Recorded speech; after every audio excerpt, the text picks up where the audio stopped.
दोस्तों पुष्पा इम्पॉसिबल में आप लोग देख सकते हैं कि यहाँ पर जो प्रोफेसर शास्त्री हैं दोस्तों, अब पुष्पा इम्पॉसिबल उनके पास जाने वाली है और जाकर कहती है कि प्रोफेसर जी क्या मैं आपसे यहाँ पर एक सवाल पूछ सकती हूँ और अंदर आ सकती हूँ। तो दोस्तों प्रोफेसर कहते हैं कि पुष्पा जी जैसे आप पहले तो बड़ा पूछ के अंदर आती हैं, आ जाइए और क्या पूछना है पूछ सकती हैं। तो दोस्तों पुष्पा कहती है कि प्रोफेसर जी वो रिया का क्या बना, क्या आपने उसको जवाब दिया। तो दोस्तों प्रोफेसर कहते हैं कि पुष्पा जी उसने बात ही कुछ ऐसी कर दी थी कि मैं जवाब देने के काबिल नहीं रहा। उसने सीधा सीधा ये कह दिया कि यहाँ तो आपको पुष्पा को चुनना होगा और यहाँ फिर मुझे चुनना होगा। तो जाहिर सी बात है मैं अपनी बेटी से बहुत ही ज्यादा प्यार करता हूँ, लेकिन वो ये मेरी रिया नहीं है। मेरी पुरानी रिया तो कुछ और ही थी जिसने आज तक मेरे साथ इस तरह बात ही नहीं की और फिर मैंने यहाँ पर इसलिए उसको सबक सिखाने के लिए आपका बोल दिया। हालांकि आप भी इस बात को जानती हैं कि हमारा तो सिर्फ और सिर्फ एक उस्ताद और शागिर्द वाला रिलेशन है, लेकिन यहाँ पर जो मेरी बेटी है वो कुछ और ही समझ रही थी। ये मेरी बेटी ऐसा सोच नहीं सकती, उसके दिमाग में बातें डाली गई हैं। दोस्तों प्रोफेसर शास्त्री ये बात करते करते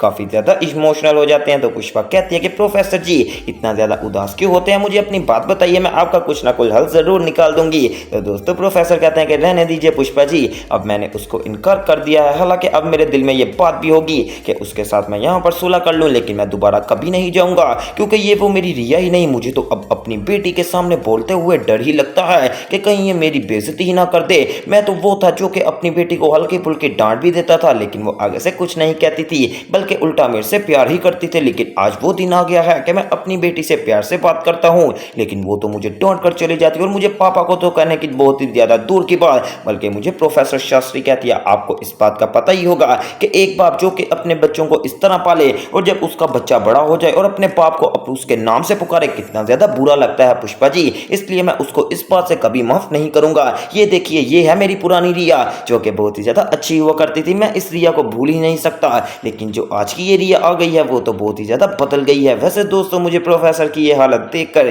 काफी ज्यादा यहाँ पर दुख भी हो रहा है कि सच में रिया ने बहुत ही ज्यादा गलत हरकत की है प्रोफेसर के साथ। हालांकि जब उसका बाप है तो उसको ऐसा नहीं करना चाहिए, बल्कि अपने बाप के साथ हर बात को शेयर करना चाहिए और अपने सारे दिल का बोझ उतार लेना चाहिए था। तो दोस्तों अब प्रोफेसर थोड़े से जज्बाती हो जाते हैं और कहते हैं कि पुष्पा इम्पॉसिबल अगर आपको आइंदा कभी रिया मिले तो उससे आपने बात भी नहीं करनी, क्योंकि सारी सी बात है मैं अपनी बेटी से अभी भी प्यार करता हूँ। वो तो मैंने उसके सामने आपका नाम ले दिया था, ये बात तो आप भी जानती हैं कि मैं अपनी बेटी से बहुत ही ज्यादा मोहब्बत करता हूँ और आज भी अगर वो मेरे पास आ जाए तो मैं उसको माफ कर दूंगा। लो दोस्तों पुष्पा ने बहुत ही ज्यादा अच्छा काम किया है, घर से यहाँ पर रिया को लेकर आई थी और यहाँ पर सारी बात को बना दिया। और जब प्रोफेसर शास्त्री ये बात करते हैं तो पुष्पा कहती है कि सच में प्रोफेसर अगर आज भी आपकी बेटी आपके पास आ गई तो क्या आप उससे कोई पुरानी बात नहीं करेंगे और उसे माफ कर देंगे। तो दोस्तों प्रोफेसर कहता है कि हाँ पुष्पा, लेकिन तुमने जाकर अब ये रिया को बात नहीं बतानी। अब दोस्तों दरवाजे में खड़ी रिया ये सब सुनकर काफी ज्यादा इमोशनल हो जाती है और जोर जोर से रोने लगती है कि मेरा बाप इतनी ज्यादा मोहब्बत करता है मुझसे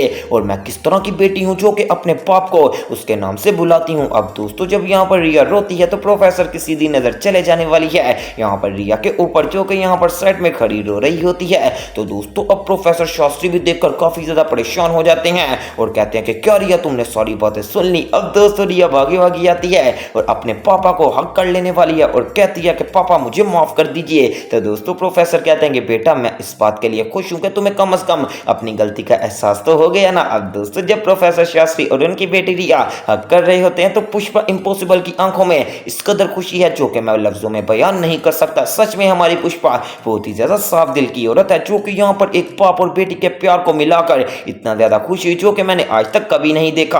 अब दोस्तों रिया के मन में से भी सारी मैल निकल गई है और जो प्रोफेसर शास्त्री हैं उनके दिल में तो पहले ही मैल नहीं थी। अब दोस्तों आगे की अगर बात की जाए यहाँ पर प्रोफेसर शास्त्री और रिया तो एक हो चुके हैं, लेकिन अब यहाँ पर बात आ जाती है कि आखिरकार जो प्रोफेसर की पत्नी यानी कि रिया की माँ जो मोहिनी जी हैं वो तो सबसे अलहदा रह गई हैं। अब उनको भी तो जाहिर सी बात है सबक सिखाएंगे ना, तभी तो फैमिली पूरी होगी प्रोफेसर शास्त्री की। और जब प्रोफेसर की फैमिली पूरी हो जाएगी मुझे किस कदर खुशी होगी कि यहाँ पर पुष्पा ने अपने यहाँ पर काम किया और उसकी मेहनत रंग ले आई। इसके बाद दोस्तों पुष्पा यहाँ पर घर आ जाने वाली है और आकर सबको सारी बात बताती है कि तुम लोगों को पता है कि आज जो रिया है ना वो अपने पापा से इस तरह गले मिली है कि मुझे इतनी ज्यादा खुशी हुई है मैं आप लोगों को लफ्जों में बयान ही नहीं कर सकती। तो दोस्तों साथ ही प्रार्थना कहती है कि देखा मम्मी हमारी प्रार्थना करना यहाँ पर रंग ले आई, रिया भी यहाँ पर मिल गई है। अब मैं ये भी प्रार्थना करती हूँ कि जो कदमनी जी हैं उनका बेबी भी बिल्कुल ठीक ठाक हो और यहाँ पर वो जल्दी से जल्दी इस दुनिया में आ जाए और जुगल जी और कदमनी का रिश्ता दोबारा से वैसा हो जाए। तो दोस्तों पुष्पा कहती है कि हाँ प्रार्थना तुम बिल्कुल ठीक कह रही हो,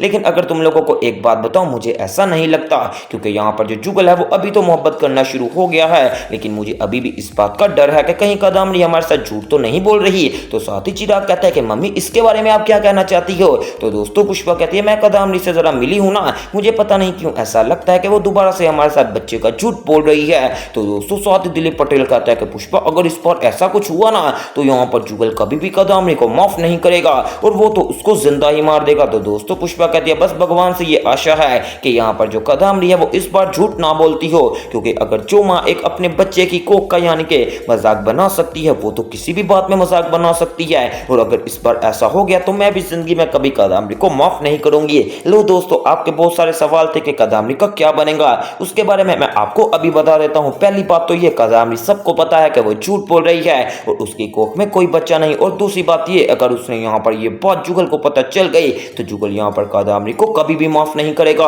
और इतनी बुरी सजा देगा, हो सकता है कि मौके पर डाइवोर्स दे ही देगा।